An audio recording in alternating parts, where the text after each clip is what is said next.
In the United States of America, hospitals are federally required to call organ harvesters whenever someone has died or they feel that a patient is near their death.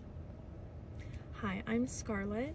I made a video yesterday talking about an incident that happened to me 2.5 years ago when I lost my dad unexpectedly, and 6 hours later I received a phone call from an unknown number that turned out to be an organ procurement agency asking to harvest my dad's corneas and take skin grafts. My dad was not an organ donor. He did not want to be an organ donor. I did not want him to be an organ donor. When I told them this, they said, well, what misconceptions do you have about organ donation that make you not want to do it? Well, it doesn't cost you anything. Well, you'd be saving lives by doing this. My dad is 63 years old. I don't know that his corneas are going to save anyone's life, to be quite honest. And I didn't like to feel guilted after my best friend just died in my arms. And in my view, in line with my faith, I feel that your body is sacred. You've carried it with you your whole life. It holds so many memories and so much energy. If that's something you want to do, that's up to you. But when someone says no, the answer should be taken as no. And the fact that even though I said that goes against my dad's wishes, he's not an organ donor, they still tried to press me. So I made a video. I wanted to hear if other people have experienced this before.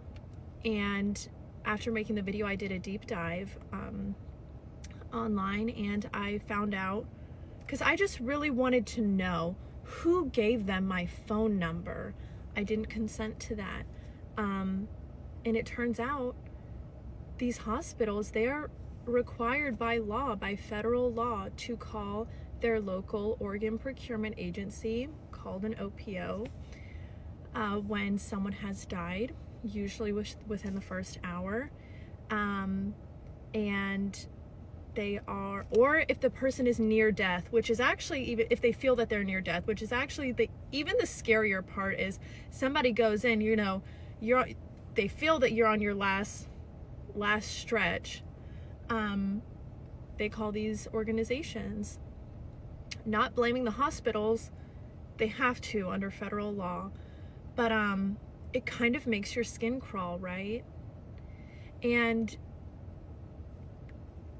the hospitals are specifically told they can't speak to the family, or they're not supposed to speak to the family about organ donation, that the OPO representatives will call, or I don't know what other mediums they use, but for me they called, because they don't want to trigger the grieving family at the hospital, because they know better.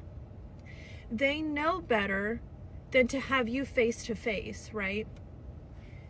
Let's say a dad just lost his daughter. Would an OPO representative sit down in front of him and say, did you know your daughter can save lives if we take her corneas? It feels sick and twisted. How is this not something that's required to be disclosed to us? I feel that, and again, anyone else who's experienced this, please reach out to me, and I'm curious to know, if you don't live in America, how does this process go where you live? I think there has to be some change with that. There needs to be transparency. If our phone numbers, if our personal information is being given away, we ought to know that. If there is some little tiny itty bitty fine print that we sign off at the hospital when our loved one dies, we need to be told about that, because they all know we're not reading that in our state of grief. It should not be that if you did not sign off to be an organ donor because that was against your wish in your life. If you wanted to, you would have put it on your license. It's on everyone's license. You can change it whenever you want. It should not be that when you then die, they can ask someone in your family or your next of kin, and they can choose, regardless of what you wanted, for you to be an organ donor, unless, of course, like, you put it down in your will. But how many people feel that they need to do that? Like, most people wouldn't think anyone in their family would sign that off for them, or that's even a conversation they need to have with their family. But these OPOs, these representatives, they're like car salesmen. They really guilt you. I felt guilted. Oh, but you could be saving lives though. But I stood my ground. I stood on my beliefs. I knew what I didn't want to happen. But yeah, just a little bit of food for thought, because I'm sure most of you didn't know this like I didn't. And if you know any more information about this, or about the exact procedure that goes on in the hospital around this, comment below, message me.